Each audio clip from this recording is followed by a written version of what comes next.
After the funeral ended and the final cluster of mourners drifted away from the cemetery gates, Daniel Reeves remained seated in his car, unable to bring himself to start the engine. Rain slid down the windshield in slow, uneven streaks, bending the world outside into something unrecognizable. The quiet inside the vehicle pressed against his ears, heavy and suffocating, as though sound itself had chosen to stay away out of respect for the dead.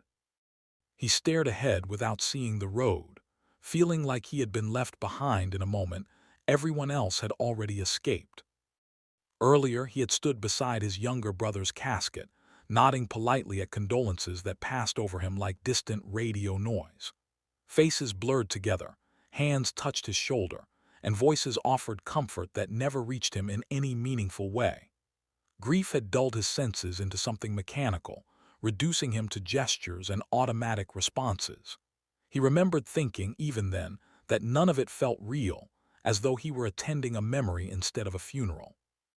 Meanwhile, his phone sat in the cup holder beside him, screen dark but carrying a weight that felt almost physical.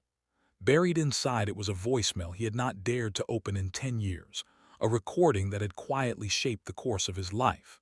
He had listened to it once, only once, on the night everything fell apart, and afterward he sealed it away like something radioactive. Over time, the message had become less an audio file and more a symbol of guilt he never stopped carrying. Before that voicemail arrived a decade ago, Daniel's life had followed a predictable rhythm that now felt like it belonged to someone else entirely. He had argued with his brother about trivial things, missed calls without second thought, and assumed there would always be another chance to make things right. Regret had not yet moved into his chest permanently, and the idea of loss still felt theoretical rather than inevitable. Looking back, he realized he had mistaken normalcy for permanence, a mistake he would never make again. During the drive away from the cemetery, the rain followed him in steady sheets, drumming softly against the roof of the car like fingers tapping an anxious rhythm. The road blurred under streetlights, each reflection stretching and dissolving before he could focus on it. He kept telling himself the past was already painful enough, that reopening old wounds would only deepen the damage. Yet the silence in the car seemed to whisper otherwise, nudging his attention again and again toward the phone at his side. Then the phone vibrated suddenly, the sharp buzz slicing through the quiet like a crack in glass. Daniel flinched, heart lurching as though someone had shouted his name in an empty room. For a moment he simply stared at the device, unwilling to pick it up, afraid of what might be waiting on the other side of the screen. The sound faded quickly, but the tension it left behind clung to the air. As soon as he forced himself to look, there was no new call, no message notification, nothing to explain the vibration. The screen showed only the familiar home display, calm and unremarkable, as though nothing had happened at all. Yet the voicemail icon glowed faintly in the corner, subtle but undeniable, like a door cracked open in a dark hallway. Daniel felt a cold unease slide down his spine as he realized he had not opened that file in 10 years. Afterward, he told himself it had to be a glitch, a random error in aging software or a delayed system refresh. He tried to breathe normally, to convince his body that there was nothing supernatural about old electronics behaving strangely. Still, his fingers trembled as he unlocked the phone, betraying the fear his mind tried to dismiss. Some part of him already knew this moment had been waiting for him. While the car remained parked and the world moved around him unnoticed, Daniel opened the message app with slow, reluctant movements. The screen brightness felt harsh in the dim interior, casting pale light across his tired face. He scrolled to the bottom of the list, where the old voicemail sat untouched, its timestamp frozen in time. Seeing it again after so long made his chest tighten, as though he were looking at a scar he had carefully avoided. Later, he pressed play, holding the phone loosely but unable to pull it away from his ear. The speaker crackled to life with familiar static, thin and brittle like something recorded from another lifetime. His breathing slowed involuntarily, body bracing for a pain it remembered too well. In that moment, The car no longer felt like a car, but like a small chamber holding both the past and present at once. Meanwhile, the rain softened outside, tapping lightly now, almost gently, as though the storm itself were losing strength.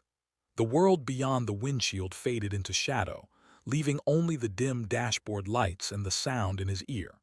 Daniel's focus narrowed to the recording, every other sensation fading into background noise.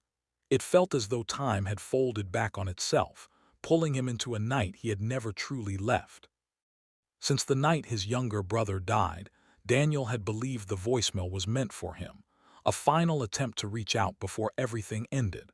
That belief had anchored years of guilt, shaping the way he viewed every missed call and unanswered message. He carried the idea like a verdict he had accepted without appeal. Listening now, he expected the same familiar wave of self-blame to crash over him. Shortly before midnight 10 years earlier, the call had come while Daniel stood in a crowded living room, music too loud and laughter filling the space. He had seen his brother's name on the screen and decided to call back later, assuming there would be time. That simple decision had replayed in his mind for years, growing heavier with each memory. He had built an entire narrative around those unanswered seconds. Then his brother's voice broke through the static, shaky and urgent in a way Daniel had never heard before. "Hey, it's me," the voice said, strained and breathless. Even after all these years, the sound cut straight through him, bypassing logic and landing directly in his chest. The next words followed, fractured by noise. "I don't have much time." When the recording ended abruptly, just as it always had, Daniel felt the same hollow drop in his stomach he had felt a decade earlier. The silence that followed seemed louder than the voice, pressing into his ears with unbearable weight. He lowered the phone slightly, as if distance might soften the impact, but grief did not obey physical space. Afterward, he replayed the message, needing to hear it again despite knowing it would hurt. Something in him refused to let go, as if repetition might reveal a hidden detail that could change everything. His fingers shook more noticeably now, and his breath came shallow. He leaned closer to the speaker, straining against the static. During the second playback, a subtle shift emerged beneath the noise, something he had never noticed before. It was faint, almost lost in the distortion, but undeniably present once he focused on it. Daniel felt his heartbeat quicken, instinctively sensing this was the moment everything would change. The past, once fixed, began to feel unstable. Then a whisper slipped through the background static, thin and distorted but unmistakable in its shape. It did not sound like his brother's voice, nor did it carry the same tone or urgency. The words brushed against his ear like breath across glass. "Wrong number," the whisper said, barely audible yet impossible to ignore. Meanwhile, Daniel remained motionless in the driver's seat long after the whisper faded, his mind struggling to realign with a reality that no longer felt stable. The rain outside had nearly stopped, leaving the windshield streaked with thin lines that distorted the streetlights into pale smears. He replayed the whisper in his head again and again, each time hopping he had imagined it. But the words stayed clear, cutting through 10 years of belief with quiet precision. As he finally started the engine and pulled onto the empty road, his thoughts moved faster than the car itself. Every memory tied to that voicemail began to loosen, like bricks being removed from a wall he had leaned on for years. He had shaped his guilt around the idea that his brother's last call was meant for him. Now that foundation felt cracked, unstable, and terrifyingly hollow. During the drive back to his apartment, Daniel noticed how different the night felt, as though the world had shifted slightly off its axis. Familiar streets seemed longer, intersections quieter, and every passing light left a strange afterimage in his vision.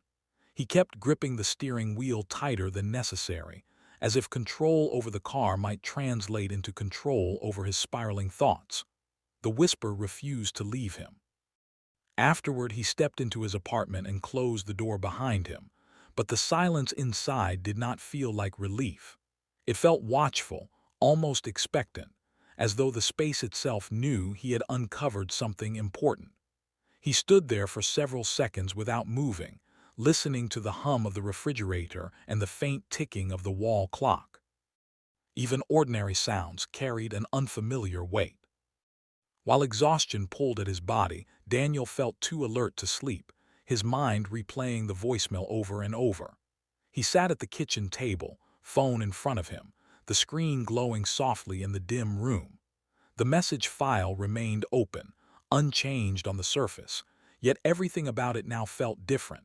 For the first time, he considered that his grief might have been built on a misunderstanding. Then he opened old cloud backups, archived emails, and saved call logs, searching for any trace of the number that had left the message. His fingers moved quickly, driven by a need he could not fully explain. Each search felt like digging through layers of his own past, disturbing things he had carefully buried. The deeper he went, the more certain he became that this was not coincidence. As soon as he found the original call record, his breath caught in his throat. The number attached to the voicemail belonged to a landline that had been disconnected the very night his brother died. The timestamp matched exactly down to the minute, yet the area code did not align with where his brother had been. The detail was small but impossible to ignore. Meanwhile, Daniel opened a search engine and typed the number in, unsure what he expected to find. The results led him to an archived utility listing tied to an address on the edge of town. He recognized the neighborhood name faintly, like something half-remembered from an old conversation. A sense of inevitability settled over him. Before his brother's accident had consumed every headline and conversation, there had been another story circulating briefly in local news. Daniel pulled up an old digital archive and found it buried among dated reports. The headline described a late-night house fire, one that had taken place only blocks from where his brother's crash occurred. The timing made his chest tighten. During the grainy photo attached to the article, Daniel noticed emergency lights reflecting off smoke-filled windows and firefighters moving through shadows. The date below the image matched the night of his brother's death exactly. He stared at the screen longer than necessary, feeling as though he were looking at the edge of something he had never fully understood. His pulse thudded steadily in his ears. Meanwhile, a realization formed slowly, not sudden but relentless, like water rising inch by inch. If the voicemail came from that house, then the voice he had assumed belonged to his brother might have been someone else entirely. The idea felt both absurd and undeniable at the same time. His entire narrative of guilt began to unravel thread by thread. Since his brother's crash had occurred only minutes away from that burning house, the connection between the two events could not be easily dismissed. Daniel imagined the chaos of that night, sirens crossing paths, emergency lines overloaded, calls misrouted in panic. The possibility no longer felt distant, it felt likely. His chest felt lighter and heavier at once. Shortly after midnight, unable to sit still any longer, Daniel grabbed his keys and left the apartment. The night air outside was cold and still, carrying the faint smell of damp pavement. He drove with quiet focus, following directions pulled from an old map listing tied to the archived address. Every turn felt like stepping deeper into something unfinished. Then he arrived at the location and found only an empty lot where a house once stood. Grass grew unevenly across the space, and a lone streetlight cast long shadows across the ground.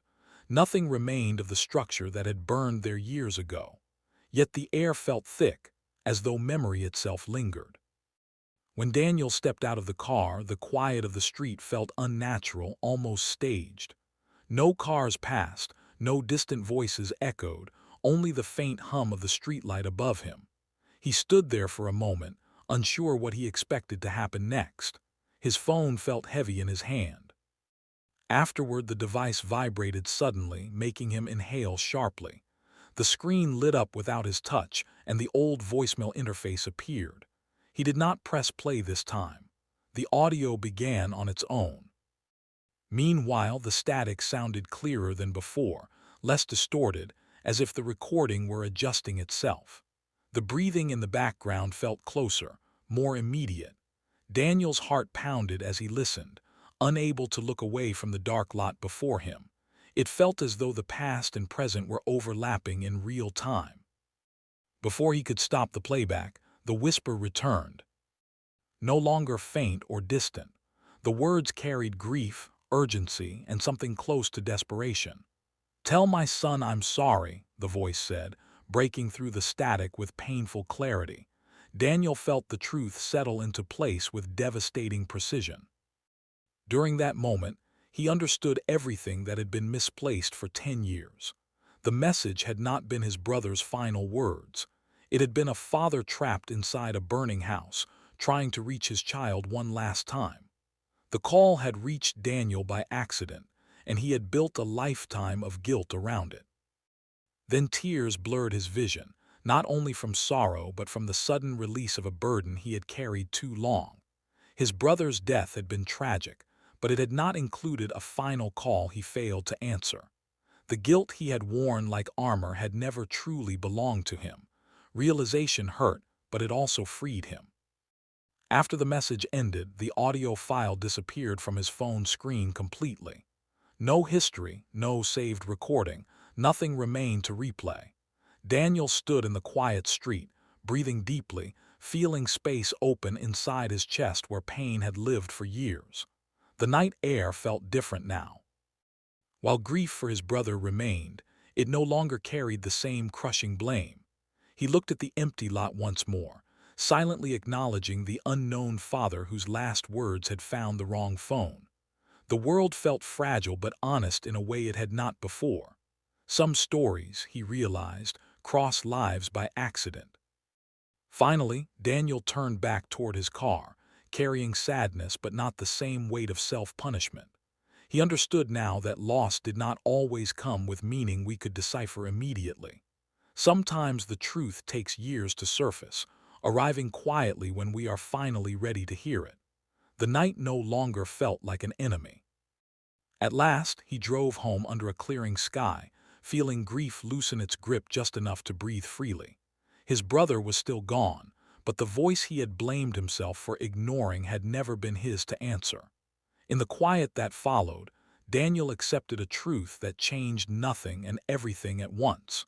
Some burdens we carry were never ours to hold.